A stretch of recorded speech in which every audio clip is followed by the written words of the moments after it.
आप सब जानते ही हैं जेई और नीट को लेकर के जो बवाल हो रहा है, इम्तिहान सुप्रीम कोर्ट में भी अपील की, लेकिन बहुत कुछ, माफ कीजिएगा, बहुत कुछ मदद नहीं मिली वहां पर। अब सरकार से उम्मीद है, और एक बुनियादी सवाल छात्र पूछ रहे हैं कि करियर ज्यादा जरूरी है या परीक्षा, जान या परीक्षा, इसको लेकर के सारी बातचीत हो रही है। और इस बात को करने के लिए सीधा छात्रों से ही बात करते हैं आज के खबरों की खबर में। राहुल कलीटा छात्र हैं उत्तरी लखीमपुर असम के, अरिंदम भारद्वाज छात्र हैं पटना बिहार के, और प्रीतीश साहू आप छात्र हैं उड़ीसा से हमारे साथ हैं। आप सबका बहुत बहुत स्वागत। आप सब अपनी अपनी बात बताएं, आपको क्या लगता है? आज एक हैशटैग भी काफी चर्चित हुआ। मैं राहुल आपसे शुरू करता हूं, आप बताइए किस किस्म की मदद चाहिए राहुल? हाँ सर, गुड इवनिंग सर। आप लोगों ने हमें ये चांस दिया, ये प्लेटफॉर्म दिया आप लोगों ने बोलने के लिए, हमारी आवाज उठाने के लिए। तो I want to say sir कि फर्स्ट ऑफ ऑल सर, वो transportation is main important thing sir. Transportation, क्योंकि मैं एक्चुअली मैं I am gonna tell my side of the story. Okay, तो आई एम नाउ, मैं अभी हूँ असम में फिलहाल। मैं क्योंकि कोचिंग करने आया था, बट मेरा सेंटर है अरुणाचल प्रदेश, जो कि डिफरेंट स्टेट है। So they have a policy, Arunachal state has a policy that they have to complete their 5 days or minimum 5 days or 6 days quarantine session. Then they get to appear, they get to live in this state. So मैं अगर जाऊं, अगर मैं suppose exam देने मुझे जाना है वो स्टेट में, तो फिर पहले तो मुझे क्वारंटीन रहना पड़ेगा। तो मेरा पढ़ाई फर्स्ट ऑफ ऑल वो तो ठीक है, क्योंकि ट्रांसपोर्टेशन चलो मेरे पास, मेरे पिताजी के पास एंड ऑल गाड़ी वाड़ी, और हम लोग कुछ मैनेज कर लेंगे। ये तो मेरा साइड ऑफ द स्टोरी है। तो मैं वो वहां तक मैं सॉर्टेड हूँ, ठीक है, मैं जाके दे दूंगा। बट वहां पे जाके फिर क्वारंटीन रहना, फिर पढ़ाई एंड ऑल, जो एक डिस्क्रिपेंसी आएगी। जबकि ज्यादा घर में अगर ज्यादा लोग हो जाते तो हमें पढ़ाई में कितनी दिक्कत हो जाती है। तो वहां पे हम कैसे पढ़ेंगे? तो सर वो एक है सर। तो फिर मेरे को वो प्रॉब्लम है। तो ट्रांसपोर्टेशन, और असम में फिलहाल तो मैं असम में बताना चाहूंगा कि फ्लड आई हुई है, धेमाजी बाक्सा में फ्लड है।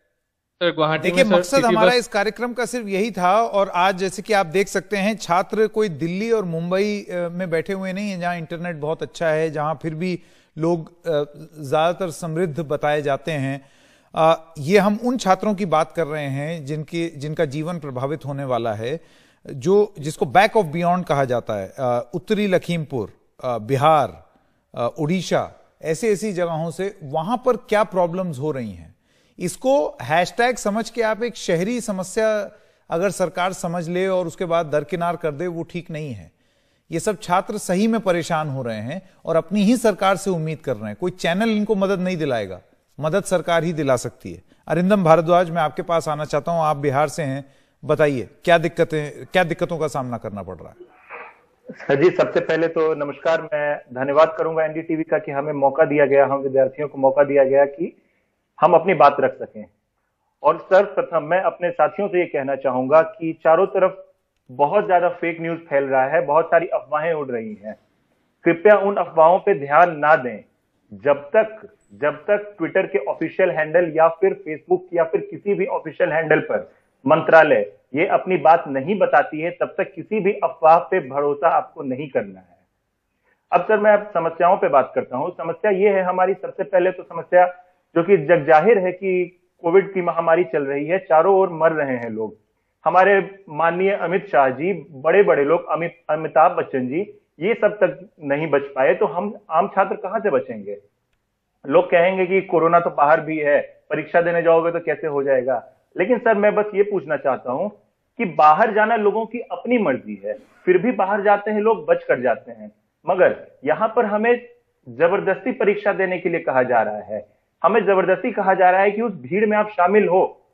और छात्र, मैं जानता हूं कुछ छात्र जाएंगे भी, क्योंकि कुछ छात्रों के लिए करियर उनका इंपॉर्टेंट है। और ये नीट और जेईई की परीक्षा ऐसी परीक्षा है जिसमें छात्र एक तरीके से अपने जीवन का एक अहम हिस्सा मानता है। बचपन से हमें यह बताया जाता है डॉक्टर बनना है, इंजीनियर बनना है।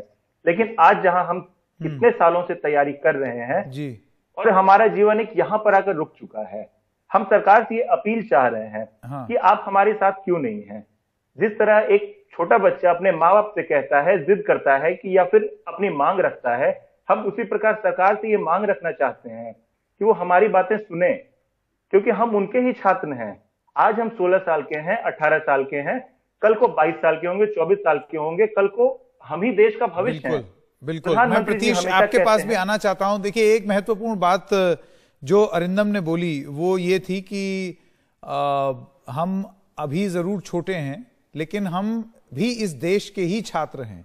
और कोविड के संदर्भ में प्रतीश, उनका ये कहना मेरे ख्याल से बहुत सारे लोगों को प्रभावित करेगा कि जब बड़े बड़े लोग नहीं बचे कोरोना से, तो फिर छात्र क्या हैं, उनको भी हो सकता है। और अब तो 70,000 लगभग मामले हो रहे हैं।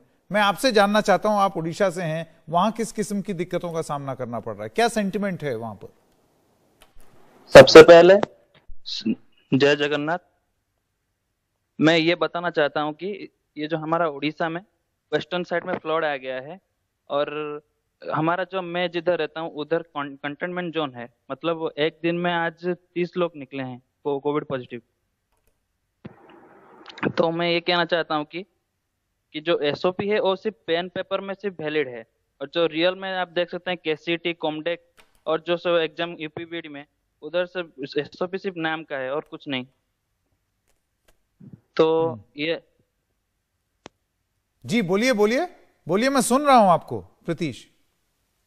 हाँ सर, तो ये जो गवर्नमेंट डिसीजन ले रहा है कि एग्जाम करेंगे सितंबर 13 और सितंबर 1 से 7 तक, तो यह बहुत नाइंसाफी है। मतलब स्टूडेंट के साथ बहुत नाइंसाफी है।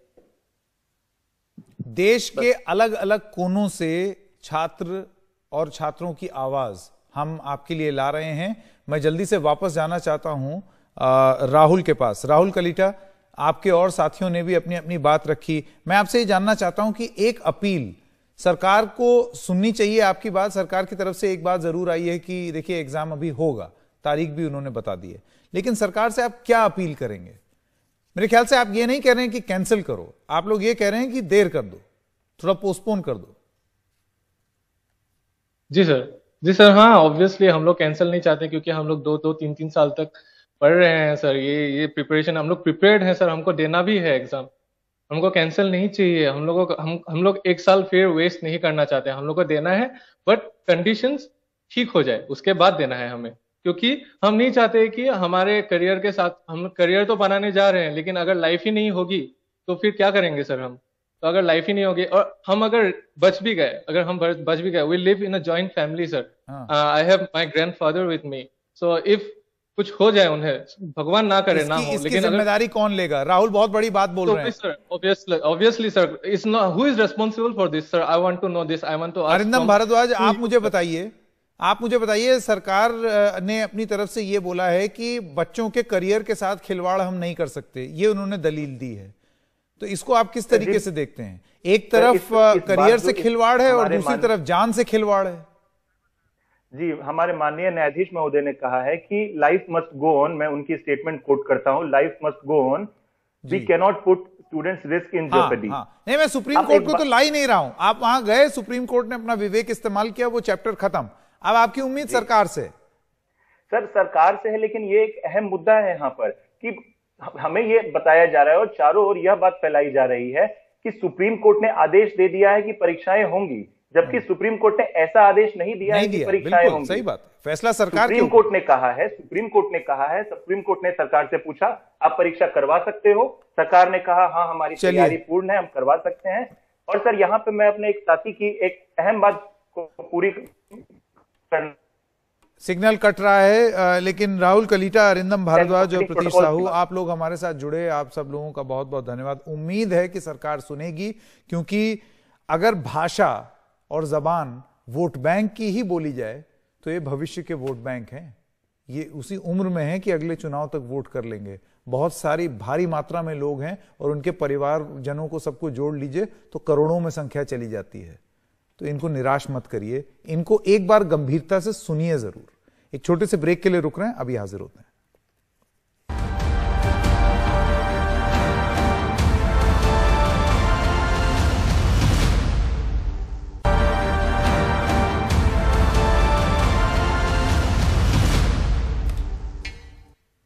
बच्चों और छात्रों की तो सुन ली, अब टीचर साहब की भी सुन लें, या जो पॉलिटिकल एनालिस्ट हैं, जो सरकार की बात कर रहे हैं, सरकार का पक्ष में वजन देखते हैं, उनकी बात सुन लें। प्रोफेसर संजीव तिवारी हमारे साथ हैं। प्रोफेसर तिवारी, बच्चों का यह कहना है कि कौन लेगा जिम्मेदारी? जब अमित शाह और अमिताभ बच्चन को हो गया कोरोना, तो ये बच्चे क्या हैं? देखिए संकेत जी, स्पष्ट है कि जीवन रुक नहीं सकता। कोरोना है, कोरोना एक महामारी है, परंतु जितना भय दिखाया गया था वह भय है नहीं।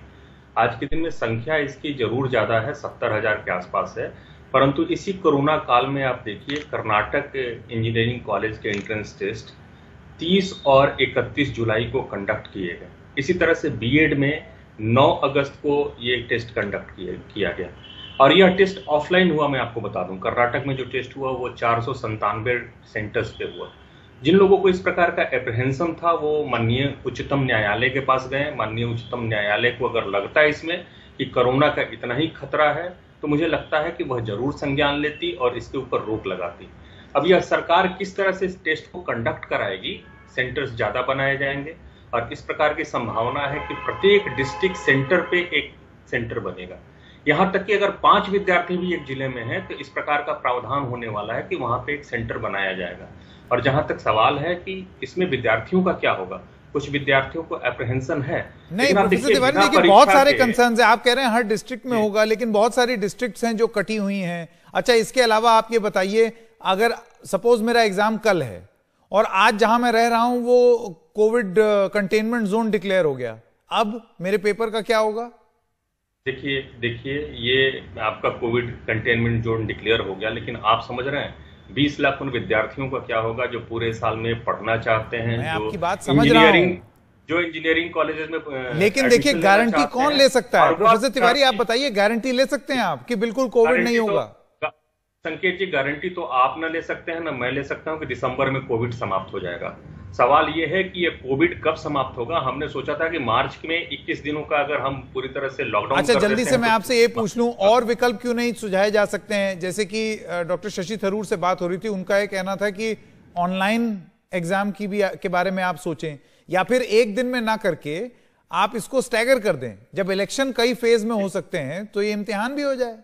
हाँ, ये हो सकता है, लेकिन इस एक कारण से पूरे के पूरे एकेडमिक ईयर को दांव पर रखना और यह करना नहीं, सॉल्यूशंस दीजिए ना तिवारी जी। सॉल्यूशंस चाहते हैं बच्चे, उनका ये कहना है कि आप सॉल्यूशंस दीजिए। अगर सरकार ये पलट के बोल देगी कि नहीं करा के रहेंगे, इससे उनको दिक्कत है। मैं एक चीज संकेत जी आपको और बता दूं, महाराष्ट्र में ऑलरेडी छात्रों ने प्राइवेट इंजीनियरिंग कॉलेज में एडमिशन ले रखा है और वहां पे एक शर्त लगाया गया उन प्राइवेट इंजीनियरिंग कॉलेजेस के द्वारा कि जो विद्यार्थी सितंबर तक अगर अपना एडमिशन विड्रॉ नहीं करते हैं तो उन्होंने जितना फीस जमा किया है वो सारा फीस उनका फॉरफिट हो जाएगा और उनको पैसा वापस नहीं किया जाएगा। देख लीजिए किस प्रकार से विद्यार्थियों को, और विद्यार्थी लगातार टेंशन में है, लगातार इस चिंता में। आप पे गलत है तो सरकार ये चीज नहीं, तो इसका मतलब ये है कि पढ़ाई ना हो, इसका मतलब है कि महाविद्यालय बंद कर दिए जाए, इसका मतलब ये है कि मेडिकल के महाविद्यालय खुले कहाँ है, इसका ये भी मतलब नहीं। देखिए मुझे आप ये बताइए, सरकार का ये कहना है कि जिंदगी चलती रहनी चाहिए, बच्चों का भविष्य दांव पे नहीं लगाया जा सकता है, लेकिन क्या बच्चों का जीवन दांव पे लगाया जा सकता है? ये एक सवाल पूछा जा रहा है। जान भी है, जहान भी है, पढ़ाई भी है और जान की रक्षा भी है। देखिए ऑनलाइन क्लासेस की बात हो रही है आने वाले दिनों में, और मैं आपको स्पष्ट रूप से कहाँ ऑनलाइन, आधी जगह इंटरनेट नहीं मिलता है। कौन कह रहा है मेरे ऑनलाइन आप करेंगे बताइए? 31 बच्चे हैं, सारे 35 बच्चे जो हैं ज्वाइन कर रहे हैं और जो रेगुलर अटेंडेंस है उससे ज्यादा। दिल्ली की बात कर रहे हैं ना, थोड़ा सा गांव देहात में यही है तिवारी जी, तो वहां देखिए आप क्या स्थिति है। संकेत जी, सिग्नल नहीं आता है, कनेक्शन नहीं होता है, लोग इतना गरीब हैं, लैपटॉप और फोन तक नहीं है उनके पास। दिल्ली विश्वविद्यालय में बाहर के गरीब छात्र भी पढ़ते हैं और दिल्ली विश्वविद्यालय में भी 50% रिजर्वेशन का प्रावधान है। मुझे लग रहा है कि परीक्षा जरूर होनी चाहिए। इतना तो हाँ या ना, आप इतना तो बोलेंगे कि अगर छात्रों के मन में कोई एक डाउट है तो कम से कम सुन तो ले सरकार, हम सुननी चाहिए, सुझाव तो ले सरकार ले। और सरकार सुनेगी, सुझाव लेगी और सुझाव का क्रियान्वयन भी करेगी, जिससे छात्रों का जीवन, उनका जान और माल दोनों बचा रहे। ठीक है प्रोफेसर तिवारी, आपका एनडीटीवी इंडिया से बात करने के लिए बहुत बहुत धन्यवाद। छोटे से ब्रेक के लिए रुक रहे हैं, अभी हाजिर होते हैं।